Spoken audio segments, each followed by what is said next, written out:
ಆಕಾಶವಾಣಿ ಮೈಸೂರು. ಸಾಧಕರ ಸೋಪಾನ. ಲೇಖನ ಹಾಗೂ ಪ್ರಸ್ತುತಿ ಟಿಎಸ್ ಗೋಪಾಲ್. ಪ್ರಾಯೋಜಕರು ಸಹಬಾಳ್ವೆ, ಬೆಂಗಳೂರು. 19ನೇ ಶತಮಾನದ ಕೊನೆಯ ಭಾಗದಲ್ಲಿ ಇಂಗ್ಲೆಂಡಿನ ರಾಣಿಯ ಪ್ರತಿನಿಧಿಯಾಗಿ ಭಾರತವನ್ನು ಆಳುತ್ತಿದ್ದ ವೈಸರಾಯ್ ಒಬ್ಬರು ಶ್ರೀರಂಗಪಟ್ಟಣವನ್ನು ನೋಡಲು ಬರುವವರಿದ್ದರು. ವೈಸರಾಯರನ್ನು ಸ್ವಾಗತಿಸಲು ಸ್ಥಳೀಯ ಅಧಿಕಾರಿಗಳು ಶ್ರದ್ಧೆಯಿಂದ ಊರಿನ ಮುಖ್ಯ ಬೀದಿಗಳಲ್ಲಿ ತಳಿರು ತೋರಣಗಳನ್ನು ಕಟ್ಟಿ ಸಿಂಗರಿಸಿದ್ದರು. ರಾತ್ರಿಯ ಹೊತ್ತಿಗೆ ಸಿದ್ಧತೆ ಪೂರ್ಣಗೊಂಡ ಸಂತಸದಲ್ಲಿ ಅಧಿಕಾರಿಗಳು ಮನೆ ಸೇರಿದರು. ದೊಡ್ಡವರ ಈ ಸಡಗರವನ್ನು ತುಸು ದೂರದಿಂದಲೇ ಗಮನಿಸುತ್ತಾ ಕೆಲವರು ಶಾಲಾ ಮಕ್ಕಳು ಓಡಾಡುತ್ತಿದ್ದರು.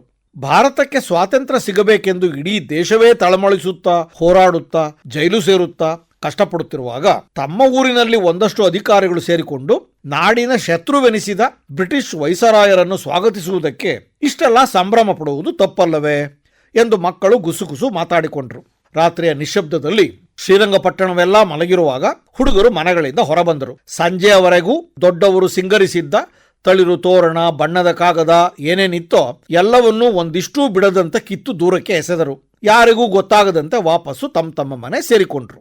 ಮಾರನೇ ಬೆಳಗ್ಗೆ ರಸ್ತೆಗಿಳಿದ ಅಧಿಕಾರಿಗಳಿಗೆ ಮೂರ್ಛೆ ಹೋಗುವುದೊಂದು ಬಾಕಿ. ಹಿಂದಿನ ದಿನದ ತಮ್ಮ ಪರಿಶ್ರಮವನ್ನೆಲ್ಲ ಹೀಗೆ ಗುಡಿಸಿ ಚೊಕ್ಕಟ ಮಾಡಿದವರು ಯಾರೆಂಬುದು ಅವರಿಗೆ ಕೊನೆಗೂ ತಿಳಿಯಲೇ ಇಲ್ಲ. ಚರಿತ್ರೆಯ ಪುಟಗಳಲ್ಲಿ ಎಲ್ಲೂ ದಾಖಲಾಗದ ಇಂತಹದೊಂದು ಸಾಹಸ ಮಾಡಿದ ಶ್ರೀರಂಗಪಟ್ಟಣದ ಹುಡುಗರ ಗುಂಪಿನ ನಾಯಕ ಯಾರು ಗೊತ್ತೇ? BM ಶ್ರೀಕಂಠಯ್ಯ. ಹೌದು, ಅವರೇ. ಕನ್ನಡದ ಬಾವುಟವನ್ನು ನಾಡಿನೆಲ್ಲೆಡೆ ಹಾರಿಸಿ ಕನ್ನಡಿಗರಲ್ಲಿ ಭಾಷಾಭಿಮಾನವನ್ನು ಬಡಿದೆಬ್ಬಿಸಿದ ಕನ್ನಡದ ಕಣ್ವ BM ಶ್ರೀ.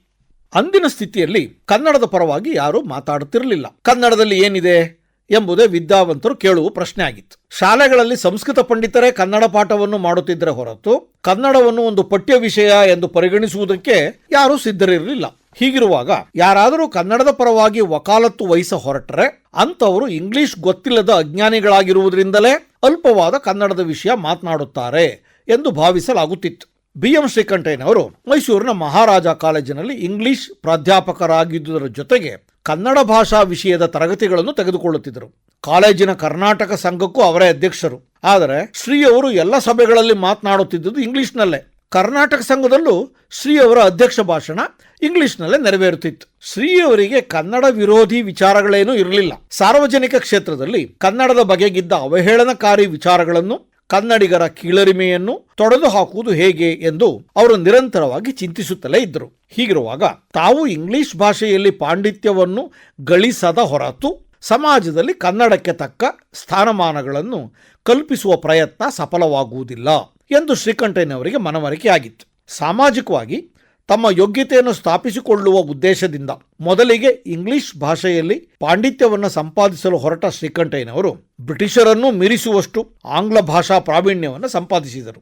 ಶೈಕ್ಷಣಿಕ ಹಾಗೂ ಸಾಮಾಜಿಕ ಕ್ಷೇತ್ರಗಳಲ್ಲಿ ಗೌರವ ಘನತೆಗಳನ್ನು ಸಂಪಾದಿಸಿದ ಮೇಲೆಯೇ ಅವರಿಗೆ ಕನ್ನಡದ ಪರವಾಗಿ ಕೆಲಸಕ್ಕೆ ತೊಡಗುವುದು ಸಾಧ್ಯವಾಯಿತು. ಆ ಹಂತವನ್ನು ತಲುಪುವವರೆಗೂ ತಮ್ಮ ಕನ್ನಡ ಪ್ರೇಮವನ್ನು ಅಡಗಿಸಿಟ್ಟಿದ್ದ ಶ್ರೀಕಂಠಯ್ಯನವರು ಕನ್ನಡವು ಸಂಸ್ಕೃತ ಹಾಗೂ ಇಂಗ್ಲಿಷ್ ಭಾಷೆಗಳಿಗೆ ಸರಿಸಮಾನವಾದ ಸತ್ವವುಳ್ಳ ಭಾಷೆ ಎಂಬುದನ್ನು ತೋರ್ಪಡಿಸುವುದಕ್ಕೆ ಬೇಕಾದ ಸಿದ್ಧತೆಗಳನ್ನು ಸದ್ದಿಲ್ಲದೆ ನಡೆಸಿದ್ದರು.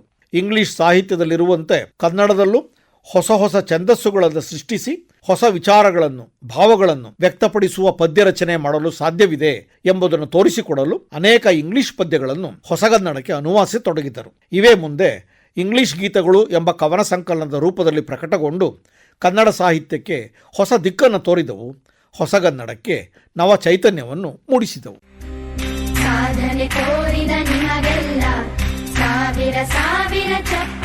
ಸಾಧಕರ ಸೋಪಾನ ಸರಣಿ ಕೇಳಿದಿರಿ. ಲೇಖನ ಹಾಗೂ ಪ್ರಸ್ತುತಿ TS ಗೋಪಾಲ್. ಪ್ರಾಯೋಜಕರು ಸಹಬಾಳ್ವೆ, ಬೆಂಗಳೂರು. ಬೆಂಗಳೂರಿನ ಸಹಬಾಳ್ವೆ ಸೇವಾ ಸಂಸ್ಥೆ ಗ್ರಾಮೀಣ ಸರ್ಕಾರಿ ಶಾಲೆ ಬಡ ಮಕ್ಕಳಿಗೆ ಉಚಿತವಾಗಿ ಮೌಲ್ಯಾಧಾರಿತ ಸಮಗ್ರ ಶಿಕ್ಷಣವನ್ನು ನೀಡುತ್ತಿದೆ.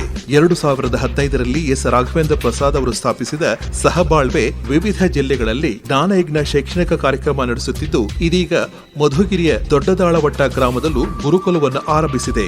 ವಾರಾಂತ್ಯದ ಭೋಜನ ಸೇರಿದಂತೆ ಗ್ರಾಮೀಣ ಮಕ್ಕಳಿಗೆ ಶೈಕ್ಷಣಿಕ ಸೌಲಭ್ಯವನ್ನು ಒದಗಿಸುತ್ತಿರುವ ಸಹಬಾಳ್ವೆಯೊಡನೆ ಕೈಜೋಡಿಸಲು ಸಂಪರ್ಕಿಸಿ 9919963226. ಸಹಬಾಳ್ವೆ, ಬೆಂಗಳೂರು. ಈ ಕಾರ್ಯಕ್ರಮ ಆಕಾಶವಾಣಿ ಮೈಸೂರು ಕೇಂದ್ರದಿಂದ ಮೂಡಿಬಂತು.